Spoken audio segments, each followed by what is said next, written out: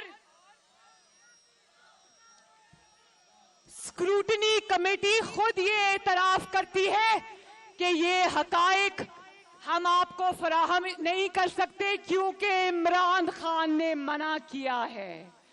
میرے بھائیوں، اب پتا چلا کہ چور چور چور کی گردان کرنے والا خود سب سے بڑا چور نکلا. کیا آپ یہ جانتے ہو؟ ایک اور جرم سن لو. جانتے ہو یہ پیسہ جو عمران خان کے اکاؤنٹس میں آیا، پاکستان تحریک انصاف کے اکاؤنٹ سے آیا، یہ کیسے آیا جانتے ہو؟ کس کے ذریعے آیا؟ ہنڈی کے ذریعے. ہنڈی کے ذریعے. کس کے ذریعے آیا؟ جانتے ہو نا ہنڈی کے ذریعے کون سا پیسہ لایا جاتا ہے؟ جانتے ہو نا؟ اب پتا چلا کہ یہ کنٹینر پر چڑھ کر دھرنے میں کیوں عوام کو ترغیب دیتا تھا کہ ہنڈی کے ذریعے پیسے منگواؤ، کیونکہ یہ خود ہنڈی کے ذریعے یہ چوری اور پتہ نہیں خفیہ کا پیسہ کہاں کہاں سے منگوا رہا تھا.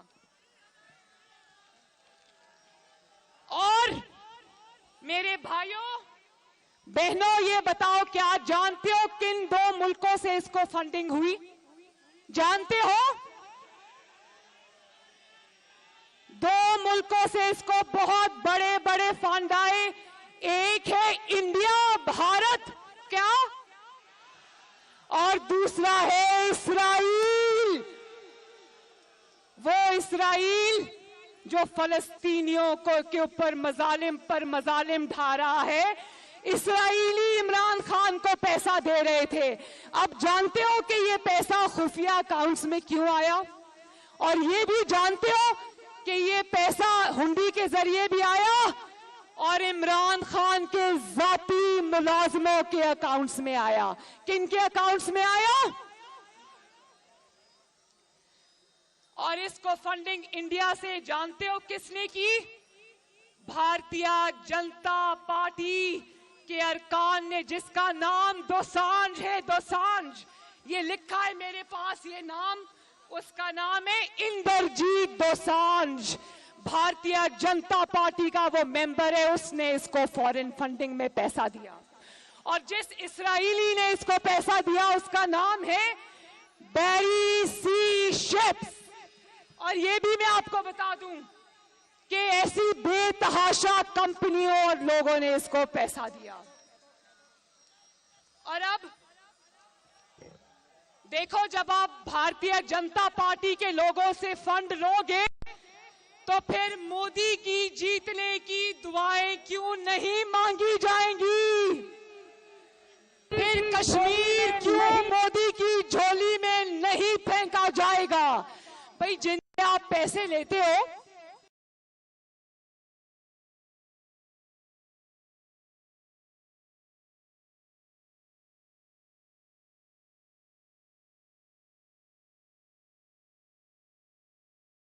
کوئی فرق نہیں پڑا.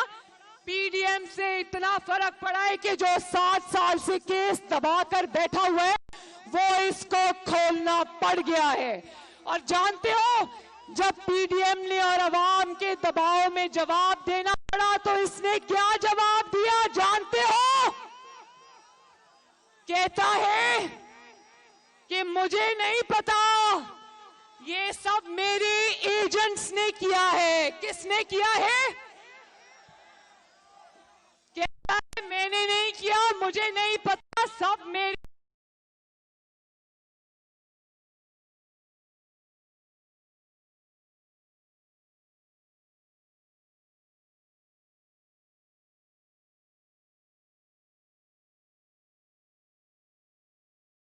پی ڈی ایم کو اور پاکستان کی عوام کو بے وقوف سمجھتا ہے. تو بڑی اچھی بات ہے کہ جب پیسے دھڑا دھڑ آ رہے تھے اور ان پیسوں کو تم ایک منتخب حکومت اور ایک منتخب عوامی وزیر اعظم جس کا نام ہے محمد نواز شریف، جب تم پانی